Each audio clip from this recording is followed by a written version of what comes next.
सर्वमंगलमांगल्ये शिवे सर्वार्थसाधिके शरण्ये त्र्यंबके गौरी नारायणी नमस्तुते। श्री स्वामी समर्थ। नमस्कार मंडळी, आपल्या यूट्यूब चॅनलवरती तुमच्या सर्वांचे पुन्हा एकदा मी मनापासून खूप खूप स्वागत करते। तर आजच्या व्हिडिओमध्ये मी तुम्हाला मार्गशीर्ष गुरुवारची पूजा अतिशय साध्या आणि सोप्या पद्धतीने कशी करायची हे दाखवणार आहे। त्याचबरोबर या पूजेची योग्य पद्धतीने मांडणी कशी करायची त्यासह संपूर्ण पूजाविधी आपण आजच्या व्हिडिओमध्ये पाहणार आहोत। तर ही महालक्ष्मीची पूजा झाल्यानंतर सर्वात शेवटी आपल्याला एक मंत्र म्हणायचा आहे, त्यामुळे लक्ष्मी प्रसन्न होते। तर तो मंत्र कोणता म्हणायचा आहे अशी संपूर्ण माहिती तुम्हाला आजच्या व्हिडिओमध्ये मिळेल। त्यासाठी व्हिडिओ शेवटपर्यंत पहा, पण त्याआधी आपल्या चॅनलला सबस्क्राइब केलं नसेल तर सबस्क्राइब नक्की करा। लगेचच व्हिडिओला सुरुवात करूया। मार्गशीर्ष महिन्यातील गुरुवारचं हे श्री महालक्ष्मीचं व्रत आपल्या घरामध्ये सुख, शांती, समाधान, ऐश्वर्य मिळवण्यासाठी, त्याचबरोबर लक्ष्मीची कृपा आपल्या घरावर सदैव राहण्यासाठी हे श्री महालक्ष्मीचं व्रत केलं जातं। यावर्षी मार्गशीर्ष महिन्यामध्ये एकूण 4 गुरुवार आलेले आहेत। तर या दिवशी म्हणजेच गुरुवारी सकाळी लवकर उठून स्नान आटपून आपली नित्यकामे उरकून आपल्याला ही पूजा करायची असते। तर ही पूजा कोणतीही कन्या, स्त्री, पुरुष कोणीही पूजा करू शकतं। तर ही पूजा शक्य होईल तितक्या सकाळी लवकर मांडायची असते आणि काही स्त्रियांना काही कारणास्तव शक्य होत नसेल तर त्यांनी सायंकाळी 5 ते 6:30 किंवा 7 या वेळेमध्ये तुम्ही ही पूजा केली तरीही चालेल, कारण तिन्ही सांजेला लक्ष्मी येण्याची वेळ असते, त्यामुळे तेव्हा सुद्धा तुम्ही ही पूजा करू शकता। तर आपल्याला ज्या ठिकाणी ही पूजा मांडायची आहे तिथली जागा स्वच्छ करून तिथे रांगोळीने एक स्वस्तिक काढायचं आहे। त्यावरती हळदी कुंकू वाहून त्यावरती पाट किंवा चौरंग ठेवायचा आहे। पाटावर नवीन कोरं वस्त्र अंतरायचं आहे। शक्य असेल तर लाल वस्त्र घ्यावं, नसेल तर काळ्या रंगाचं सोडून इतर कोणत्याही रंगाचं वस्त्र तुम्ही घेऊ शकता। तर कोणतीही पूजा मांडताना आपण देवी देवतांना अक्षताचं आसन देत असतो। तर एका प्लेटमध्ये थोडेसे तांदूळ घेऊन त्यामध्ये हळदी कुंकू टाकून मी अक्षता तयार करून घेतल्या आहेत। तर सगळ्यात आधी आपण या पूजेची योग्य पद्धतीने मांडणी करून घेऊया आणि त्यानंतर सर्व देवी देवतांची पूजा करूया। तर सर्वात आधी पाटावरती तांदळाचं आसन ठेवून मी एक दिवा ठेवून घेतला आहे। सर्वात प्रथम आपण कलश मांडणी करून घ्यायची आहे। हा कलश देवी स्वरूप म्हणून आपण मांडत असतो, त्यामुळे गहू किंवा तांदळाच्या राशीवरती हा कलश ठेवायचा आहे। तुम्ही तांदळाने पाटावरती स्वस्तिक किंवा अष्टदल कमळ काढून त्यावरती सुद्धा हा कलश ठेवू शकता। तर मी एका प्लेटमध्ये तांदूळ घेऊन त्यावरती हळदी कुंकू वाहून हा कलश ठेवलेला आहे। असं केल्याने पूजा उचलताना सुद्धा ते आपल्याला सोपं जातं। कलशावरती हळदी कुंकवाने स्वस्तिक आणि 5 नाम देखील ओढून घेतलेले आहेत। कलश हा 80% पाण्याने भरून घेतलेला आहे। तर त्या कलशामध्ये हळदी कुंकू, अक्षता, 1 रुपयाचं नाणं, सुपारी आणि 1 फूल टाकायचं आहे।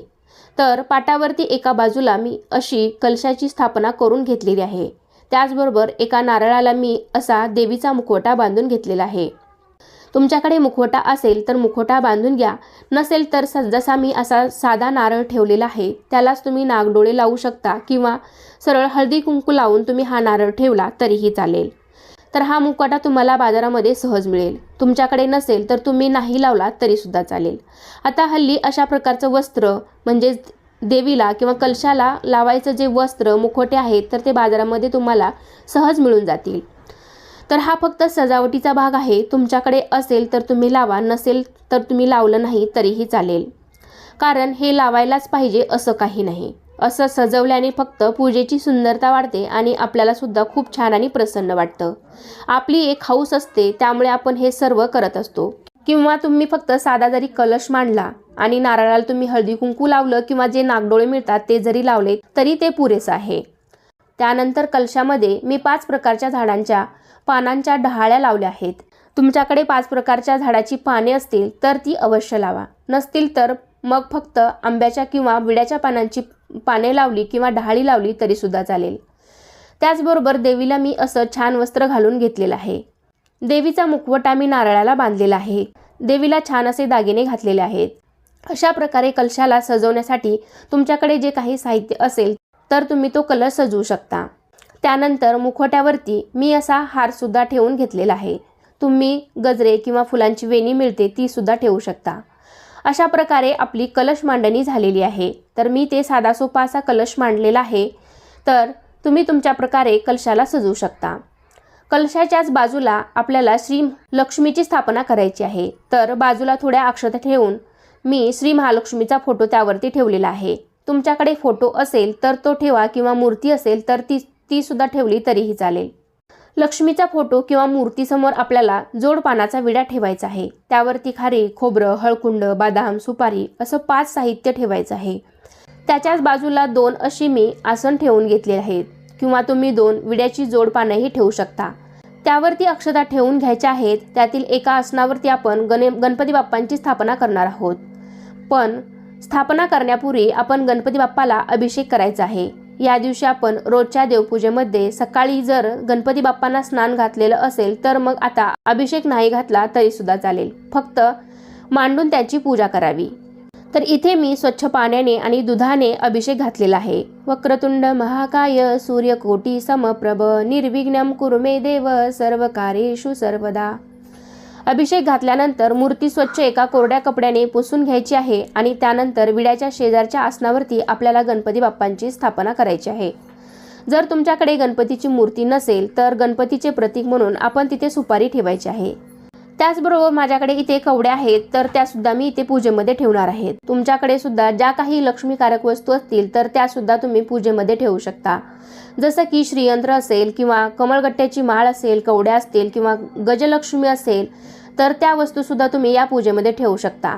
तर आता या ठिकाणी माझ्याकडे कवड्या आहेत तर त्यावरती सुद्धा मी स्वच्छ पाण्याने पंचामृताने अभिषेक करून घेत आहे।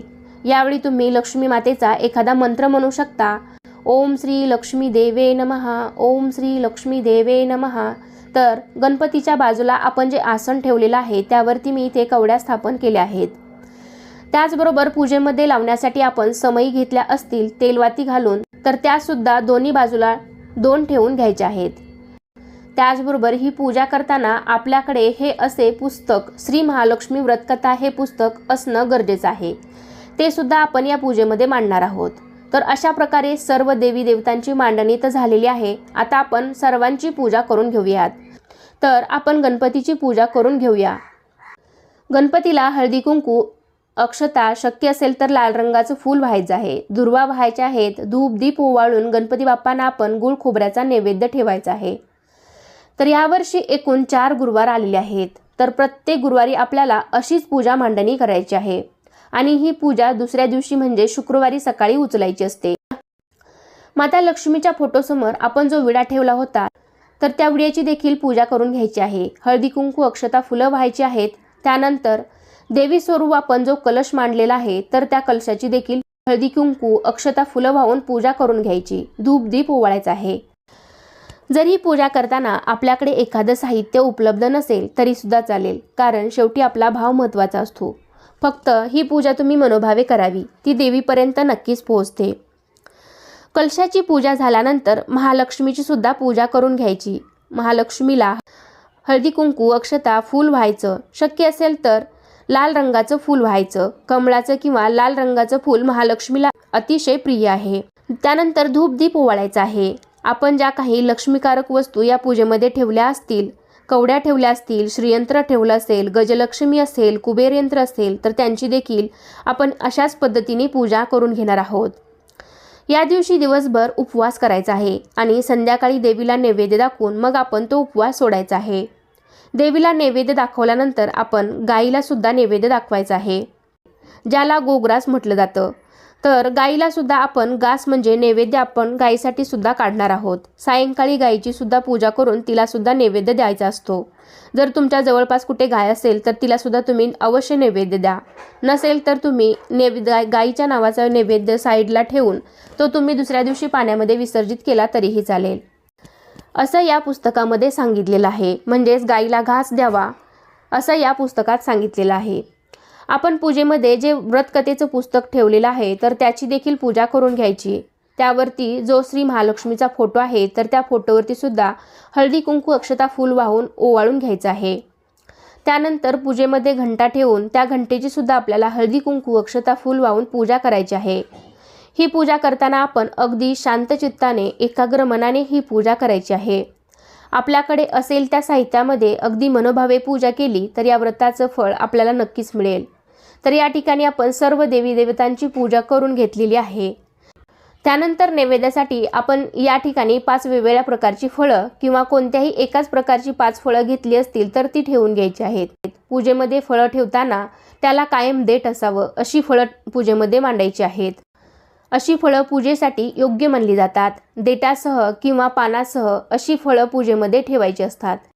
जर तुम्ही पेरू किंवा सीताफळ घेणार असाल तर ते देठासह आणि पानासह असावं याची काळजी घ्यावी। त्याचबरोबर नैवेद्यासाठी इथे मी दूध साखर सुद्धा ठेवलेली आहे। माता लक्ष्मीला दूध साखर खीर अतिशय प्रिय आहे, त्यामुळे तुम्ही दूध साखर किंवा खिरीचा नैवेद्य नक्कीच दाखवा। तसेच तुम्ही खडीसाखर सुद्धा ठेवू शकता। त्याचबरोबर एखाद्या छोट्याशा ग्लासमध्ये किंवा अशा तांब्यामध्ये, तुमच्याकडे तांब्या असेल किंवा छोटासा ग्लास असेल तर त्यामध्ये थोडंसं पाणी सुद्धा ठेवायचं आहे। आणि जे काही आपण नैवेद्यासाठी ठेवलेलं आहे तर त्याचा नैवेद्य आपण लक्ष्मी देवीला दाखवून घ्यायचा आहे। नैवेद्यम समर्पयामी, नैवेद्यम समर्पयामी। ज्या समयी मी घेतल्या होत्या त्यासुद्धा दोन्ही बाजूला ठेवून मी त्या प्रज्वलित करून घेतल्या। तर मी सर्वात शेवटी समया लावते, कारण पूजा करताना आपला हात लागण्याची शक्यता असते, त्यामुळे समई पडू शकते, त्यातील तेल सांडू शकतं। त्यामुळे मी शेवटी समया लावल्या आणि सर्वात आधी आपण जेव्हा पूजा करतो त्यावेळेस दिवा लावलेला आहे। सर्व पूजा झाल्यावरती आपण जे पुस्तक ठेवलेलं होतं श्री महालक्ष्मी व्रतकथा, तर त्यातील कथा तुम्ही ही वाचायची आहे। तुम्हाला काही जणांना वाचता येत नसेल तर त्यांनी फक्त ऐकली तरी सुद्धा चालेल किंवा मोबाईलवरती तुम्हाला सहज अवेलेबल होईल। तर या पुस्तकामध्ये सर्व काही दिलेलं आहे। वरती महालक्ष्मीचा मंत्र सुद्धा दिलेला आहे। 2-4 मंत्र आहेत त्या पानावरती, तुम्ही ते सुद्धा म्हणू शकता। या व्रताचे नियम आहेत ते सुद्धा तुम्ही वाचू शकता। तसेच मांडणी दिलेली आहे, व्रतकथा दिलेली आहे आणि शेवटच्या पानावर आरती सुद्धा दिलेली आहे। तर त्या पुस्तकामध्ये तुम्ही सर्वच आहे तर ते तुम्ही पाहून ही पूजा मांडणी करू शकता। तर ही कथा वाचल्यानंतर आपण देवीची आरती करायची आहे। पुस्तकाच्या सर्वात शेवटच्या पानावरती आपल्याला लक्ष्मीची आरती दिलेली आहे, ती पाहून तुम्ही ती आरती म्हणू शकता किंवा मोबाईलवरती सुद्धा सर्च केल्यानंतर लगेच मिळून जाईल।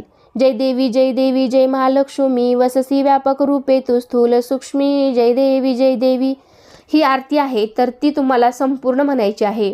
त्यानंतर सर्वात शेवटी लक्ष्मीला प्रसन्न करण्यासाठी आपण एक मंत्र म्हणायचा आहे। कोणत्याही प्रकारच्या श्री महालक्ष्मीच्या पूजेनंतर आपण हा मंत्र म्हणू शकता। विष्णूशिवाय लक्ष्मी अपूर्ण आहे असे म्हणतात, त्यामुळे लक्ष्मीच्या कोणत्याही पूजेनंतर भगवान विष्णूची पूजा करणे हे अनिवार्य आहे, कारण त्यांच्याशिवाय लक्ष्मी देवी प्रसन्न होत नाही। त्यामुळे ही संपूर्ण पूजा झाल्यानंतर आपल्याला भगवान श्री हरिविष्णूंचा ओम नमो भगवते वासुदेवाय नमः हा मंत्र 11 वेळा म्हणायचा आहे, त्यामुळे माता लक्ष्मी देखील प्रसन्न होते। सर्वात शेवटी मनोभावे नमस्कार करायचा आहे। आपल्या ज्या काही इच्छा असतील तर त्या माता लक्ष्मी समोर व्यक्त करायच्या आहेत। हे गुरुवारचं व्रत केल्यामुळे, घरामध्ये सतत पूजा अर्चा केल्यामुळे घरातील सकारात्मक ऊर्जेमध्ये वाढ होते आणि प्रामुख्याने त्यामुळे घरामधील वातावरण बदलून सर्व गोष्टींची भरभराट होते। शेवटच्या म्हणजे 4थ्या गुरुवारी उद्यापन करायचं आहे, तर त्याचा व्हिडिओ आपण लवकरच घेऊन येणार आहोत। तर आजचा व्हिडिओ हा इथे संपतोय। कसा वाटला तुम्हाला आजचा व्हिडिओ नक्कीच मला कमेंटद्वारे सांगा। व्हिडिओ आवडला असेल तर व्हिडिओला लाईक करा, तुमच्या फ्रेंड फॅमिलीमध्ये शेअर करायला विसरू नका। चला तर पुन्हा भेटूया अशाच एका छानशा आणि माहितीपूर्ण व्हिडिओमध्ये। तोपर्यंत सर्वांना श्री स्वामी समर्थ।